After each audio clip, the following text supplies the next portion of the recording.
I recently went to buy a car. First, I went to Mahindra.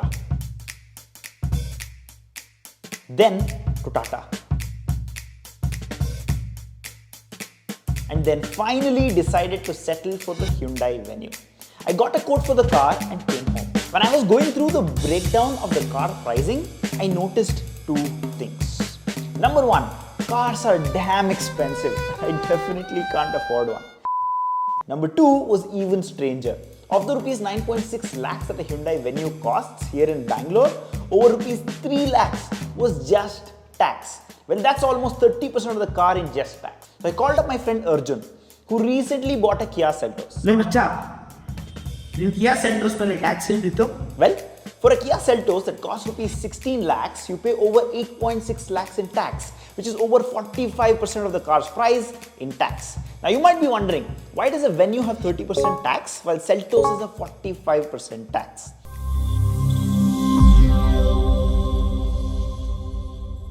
Well, to understand that, we first need to understand our GST system. See, in our GST system, we have 4 slabs: 5, 12, 18 and 28%. First up, we have the 5% slab. This one's for the basic stuff like your packaged foods, footwear and basic household items. Next, we have the 12% slab. This covers a whole bunch of stuff from your regular clothing to your education related services. And then we have the 18% slab. This is where your electronics, your durable goods, your fancy services come in. Basically, if it's not in the lower slabs, chances are it's in this slab. But we've also got the 28% slab. This is where the government really wants to make sure they're getting their cut.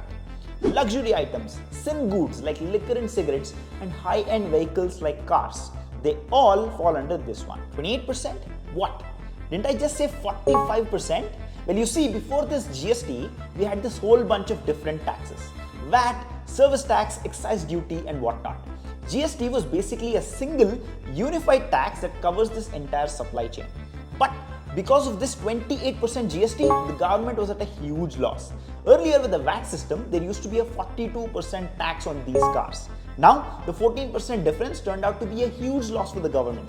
So, to cover up for this loss, the government added a surcharge fee called the Cess on top of the 28% GST. Now, this surcharge Cess is not universal to all cars.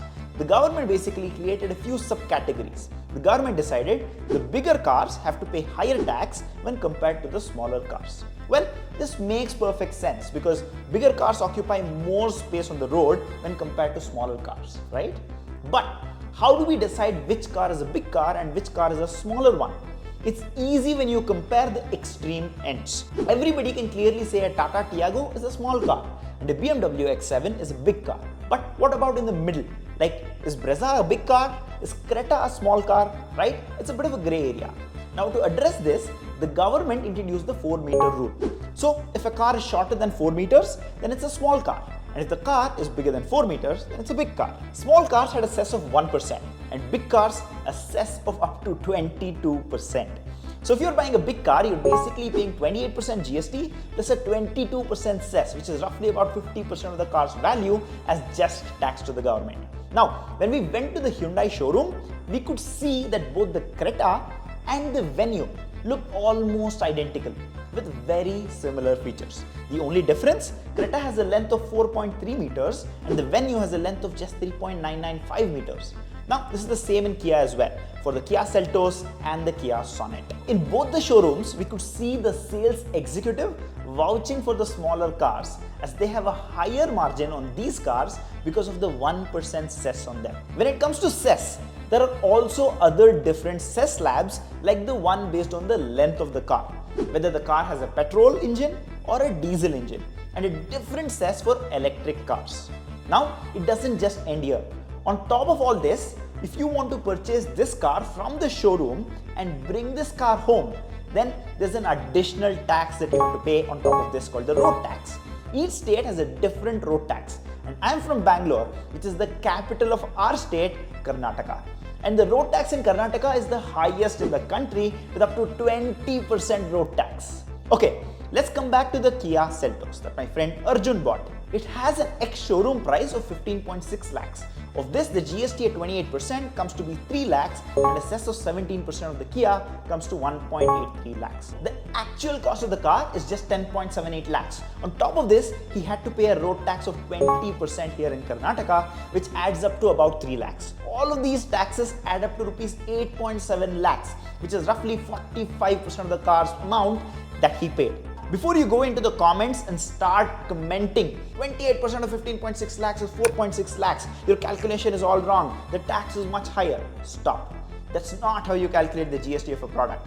If you're buying a product of rupees 100 and the GST is 28%, then the cost price of the product is 78.12 plus 21.87 GST and not rupees 28. Coming back to the video. Now, if you are planning to buy this car worth 18.5 lakhs, including all these taxes, then you will need to earn roughly 24 lakhs as you will be paying roughly 5.5 lakhs as income tax. But if you're planning to buy this on EMI, then you're paying much more.